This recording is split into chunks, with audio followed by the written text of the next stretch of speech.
Hello and welcome to another Thursday Coffee and Catch Up, when I update you all on the financial challenges I've had over the last week, how I've solved them, and things that will be coming up in the near future. Gotcha.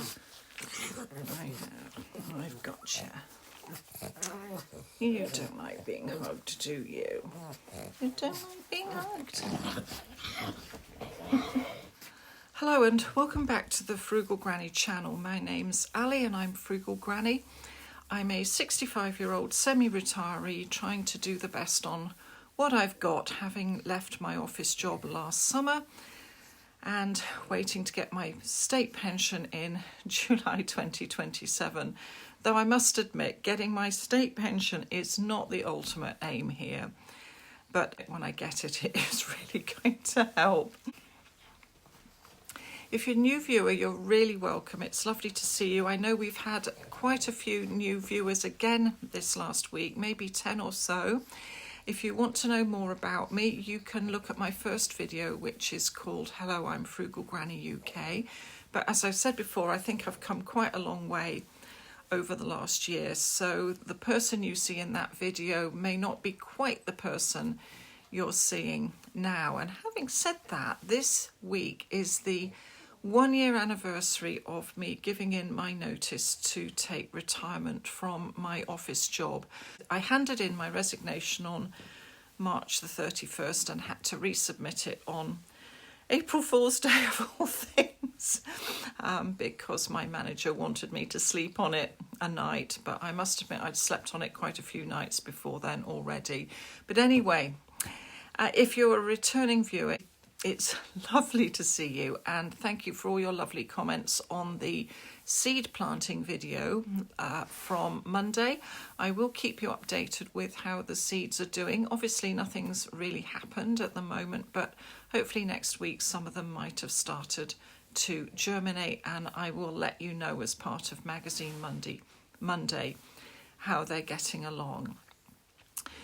Well, today I did say that I was going to recap about the basics of my buffer account and how that was going and how long it was going to take me to accumulate the 3 months buffer within a buffer that I'm aiming for. But I think it would be better today if we stuck to topic, looked at the financial challenges and left the buffer account till Saturday. So that's what we're going to do. So I think the main thing today, my budget going forward, I find it quite hard to analyse my accounts in retrospect for an audience, but my spending in March, I did go over a little bit. And I will admit I used that £42 that was sort of left over from my supermarket pay last week just to buy a few groceries and cover a few other small items over the last week of March. So yeah, I will admit, I'll put my hand up and say, yeah, in that respect, I did overspend on groceries last month by about £42, but I didn't overspend in general. I didn't spend more money than I have or that I had got coming in. So I was a bit upset about that because I did want to put that £42 into personal savings, but there were a few things that we needed to get over the weekend, and honestly £42 doesn't really go very far at all. Right now I think, what was it, orange juice, Ribena, cream cheese, sliced bread, you know, just normal things like that, nothing exciting at all. Anyway, I do feel that March was very unusual because of circumstances in the world at the moment which prompted me to go out and do some stocking up. And that has knocked on and had an effect on April's budget somewhat. So I thought it would be a good idea to look at April's budget, because not only has stocking up knocked onto that, but obviously in the UK, this is the time of the year when certain utilities and other things increase in price, and that's going to have a bit of a knock-on effect too. So what I thought I'd do is I'll go through my budget for April and I'll show you where things have changed a little bit. because we can't always live a totally regulated life. I was really hoping that I could have drawn a line under stocking up and anomalous spending at the end of March, but I've not been able to. I did say in a comment that, April's going to be a no spend month, but what I think I meant by that is that April's going to be a no spend on any more food sort of month, a no spend month on stocking up on food. But anyway, let's just get into it. For those of you who are new, every month I pay myself £1,400 from my buffer fund.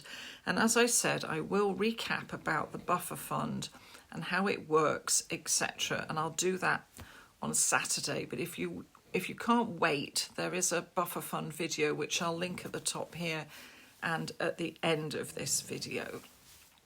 So my monthly allowance, my monthly living allowance that I allow myself is £1,400. Now, before I do anything else, I put £500 in a separate bank account, which is my utilities account, and that's in a completely separate bank. All of the utilities are paid out of there. They're all automated. So once I put that £500 in that account, I can literally just forget about it. And then at the end of the month, or maybe part of the way through the month, I do go and have a look. Just make sure that things are going out the way they should. Check whether anything's gone up or down, whether anything's missing, etc., etc. So in terms of utilities, we are talking about council tax. Now, yeah, my council tax has gone up 5%. 5%.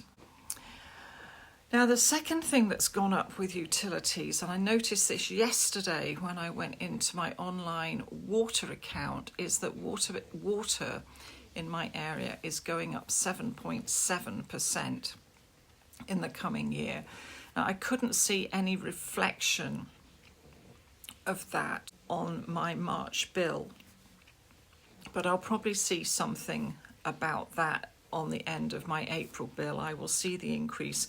They've put a smart meter in for me with water now because I rang them up so many times last year. I think they got a bit fed up of it. They came and put a smart meter in for my water. So it will be what it will be at the end of April, and I will face that one when it comes. But I have looked at the amounts that I've been paying, and I can absorb a 10% increase on my water if I have to, because I put £500 in that account and there's always a bit left over at the end of the month. So that balance will give me some wiggle room for the year ahead. Gas and electricity at the moment is staying the same. I have had an email from Octopus, who are my provider, saying that there may be a reduction in fuel prices in the next quarter before they go up again an unknown amount in July. So again, I'm just having to play that one by ear, but they have said if they reduce the price, they will automatically adjust customers' bills to reflect that. So I'm not going to worry about that just yet. We'll have a look and see what that means 2 or 3 months further down the line. Then internet, I've had a look at that. I've had an email from them. I think they've said it's going to be going up 8%, but I'm on an introductory rate with that provider at the moment, which doesn't end until July. So again, the increase in that bill isn't going to kick in until July. So I will have a word with them in July and see if we can come to some sort of agreement that suits both of us, because I really don't want to be paying any more for my internet than I am already. And as I've explained in previous videos, on my street there is a limited number of providers. In actual fact, when I moved here, there was only one provider, and that's the provider that I'm still with. I think a couple of people are with another provider now, but the majority of my street, we're all with the same provider, so we don't really have terribly much choice. Then my mobile phone and other comms are all staying the same for the time being. I'm not sure how far I am into my contract, but my phone contract is with my employer and I get a very good deal, so I'm quite happy about that. I get unlimited everything on that phone for a fantastic deal.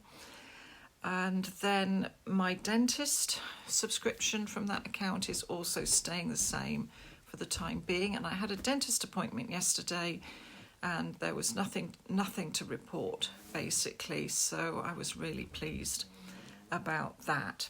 So that's the £500 that goes into the utilities account. The next thing on my budget is my car sinking fund, which is £100 a month. Now, those of you who follow me regularly will know that I had a very big car repair bill the other week, £520 I think it was, and I did say I'd got £430 in the car sinking fund. And what I have done is I put £100 aside from my supermarket salary to go with the money from that sinking fund, and I paid the car bill off my credit card yesterday. So the £100 from this month's monthly allowance is going into the sinking fund, and I'm also going to put the £100 I usually put into my emergency fund into the car sinking fund. So the car sinking fund now has £200 in it, which in a sense is a really good start. I have to pay my MOT etc. in August, car insurance in December, recovery and relay in November, and then road tax next February. Now, talking about road tax, I did see on Money Saving Expert this morning that basic road tax will be £200 next time round. It's going to be going up £4 for me. So the £200 that is now in my car sinking fund at least is going to cover my road tax, if nothing else. But we will have enough money in there by the time we need to pay for the other things. Okay, so I've just mentioned about the emergency fund money going into the car sinking fund. And I'm doing that because my emergency fund is at capacity at the moment. So I'm rediverting the money I usually put in there into the sinking funds that need some help. And at the moment for me, that's the car sinking fund particularly and the vet sinking fund. Okay, so we've done utilities, car sinking fund and emergency fund. I then put £100 in my personal savings, which I have done. And I put £40 into my wellbeing fund, which covers optician and dentist. Now, I didn't move that money until I got back from the dentist yesterday because I just wanted to make sure that I didn't need to pay him anything, and I didn't. So that's all fine and that's all done.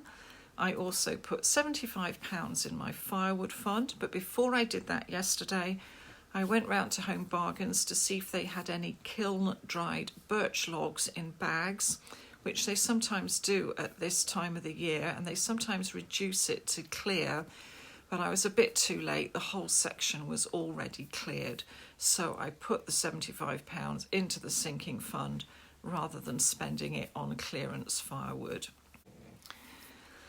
Then I have put £75 into my vet fund this month. That includes £50 for the vet fund and the repair and replace fund, which is full at the moment. I'm putting that £25 into the vet fund as well because Bells has her spay operation in 3 weeks' time, and I know that's going to be about £350. So I'm topping up that fund as well. Then my credit card minimum payment of £10 hasn't gone out yet. That should go out after the weekend, and as I've explained before, I need that direct debit to be active so that I get the account benefits on my current account with my bank, and I deduct that £10 from anything that I need to pay off on my credit card, and we'll talk about that a little bit in a minute. There's the now £19.50 monthly pet medical subscription for Bells. That's already been taken by direct debit, so that's my 2 direct debits on that bank account active, 1 paid, 1 pending, that I need. So that's great. Then fridge freezer repayment on my 0% credit card, 3rd payment out of 13, £50. That's all been done. And then I need to pay for Amazon Prime off my credit card, £8.99. That hasn't been done yet. I'm just waiting for it to hit my credit card and then I'll pay. And then petrol. Yes, petrol. My car runs on unleaded and I went to fill it up with my usual £25 allowance for petrol for the month the other morning. When was it? Can't remember. It definitely wasn't yesterday. It was probably the day before. There was no unleaded at all. So I just turned around and came home because there's nothing you can do about it, really. Later that day, I thought I'd give it another go. I saw that there was a petrol tanker at the forecourt, so I thought I might be in luck. And thankfully I was. Some of the unleaded pumps were then operational, and I thought, right, I'm just going to fill my tank up. So instead of £25, I put in £29.51, and that was half a tank. Normally it costs £40 for me to fill my car to the top. It's only a little car. So half a tank is now costing me £29.50. Now, after I've taken all of those things off my £1,400 monthly allowance, I am left this month with £242. Now, what I normally do with that is I have £40 of discretionary spending, which is effectively £10 a week pocket money. I have £20 that I use for stocking up, and then I have £45 a week for 4 weeks for just general ongoing grocery shopping and bits and bobs. Now, yeah, I have done a bit of stocking up in March, and that stocking up has knocked on into April.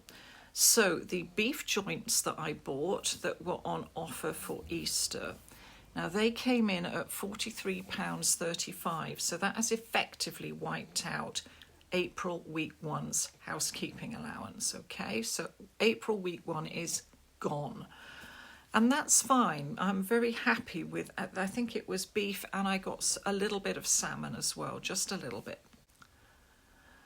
Then I did another small stock-up shop, which basically was Ribena, orange juice, cream cheese and bread.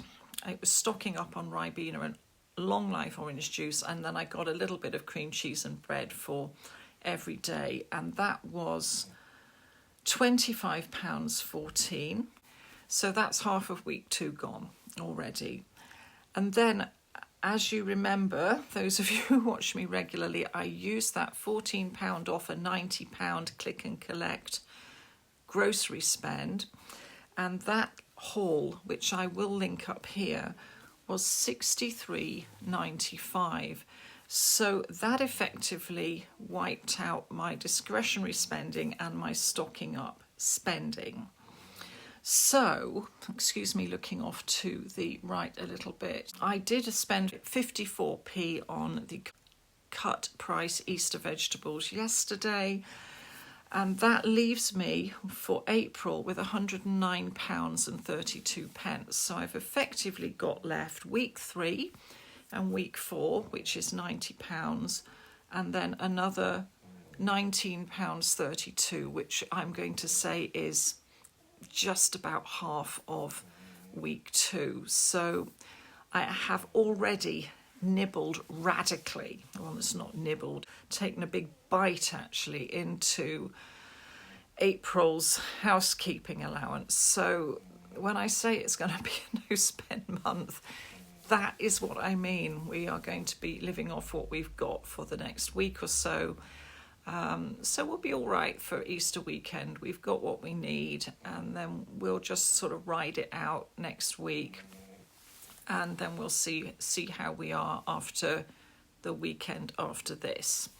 But it'll be fine, and I'm very, very glad I did the stocking up. I saw an article online this morning thing. Let me just have a look and see if I can find it. Here it is. It was an article in The Guardian Online a day ago. It says UK food inflation could hit 9%, trade body warns.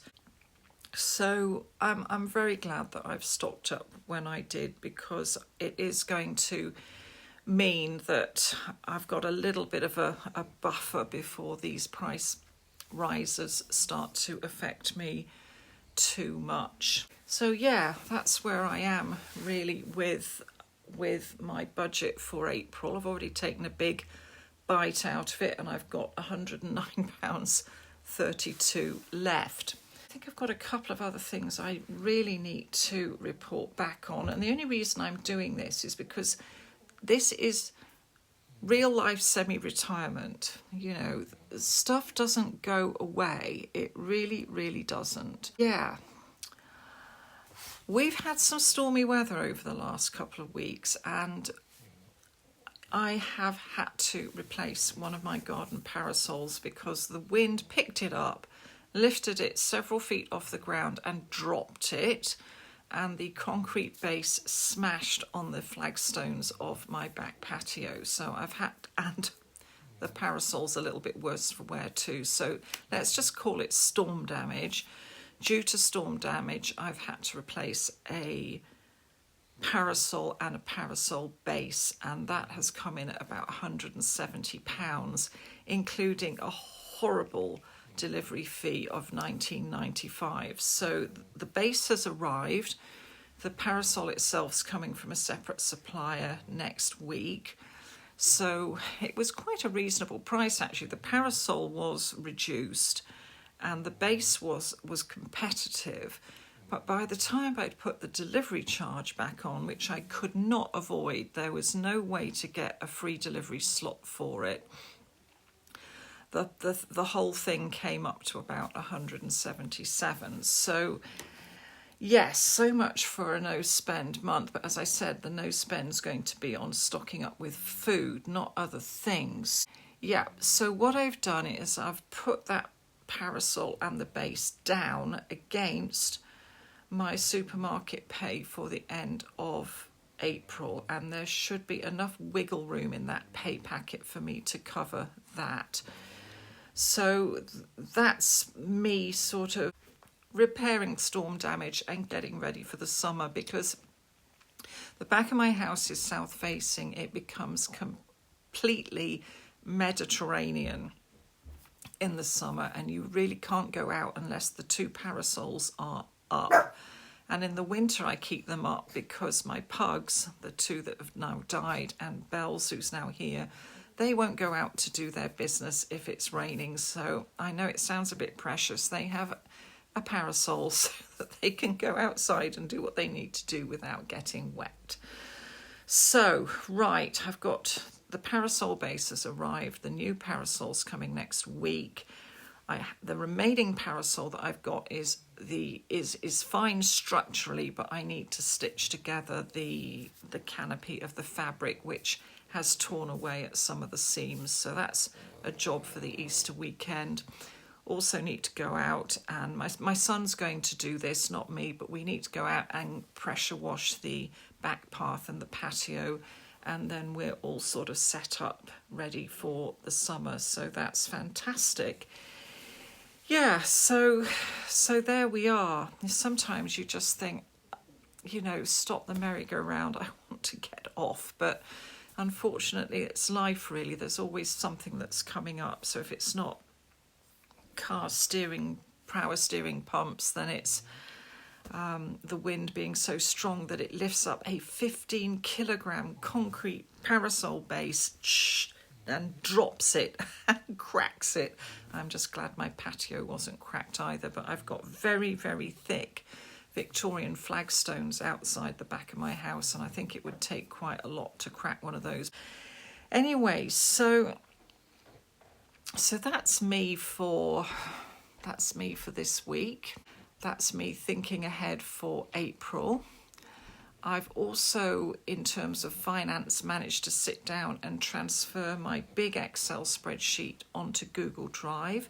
I've separated out some of the tabs so that it's not all in one place. I've created a few new tabs as well. I've gone over my data for the last tax year. I've got my expenses figures together. I've collated all my interest from my non-ISA savings accounts. That's all together. So all I'm doing now is waiting for the P60s from my 3 pension providers and from my supermarket job, and then I should be able to submit my books, so to speak, to my accountant and get my tax return for 25 to 26 submitted. So yeah, there's been a lot going on this week, and I'm really quite glad that there's nothing left to spend because I'm absolutely exhausted. I'm fed up with shopping now, absolutely fed up with it. I'm glad the sun's beginning to come out. I'm glad I'm going to be able to get out in my garden and just dig over the soil and think my thoughts. But anyway, there you are. That's the real life of a semi-retiree. It doesn't all go away just because you leave your office job. Anyway, I hope you have a really, really good end to your week, and I will see you on Saturday, and we'll have a little bit of a discussion about how my buffer fund's going on. Though if you've got any sense, you'll be outside enjoying the Easter weekend with your family. So if I don't see you again until after the weekend, I just wish you a very happy Easter, and I'll see you soon. Thank you so much for watching. Bye-bye for now. Anyone would think you were a statue. You never moved. My belly.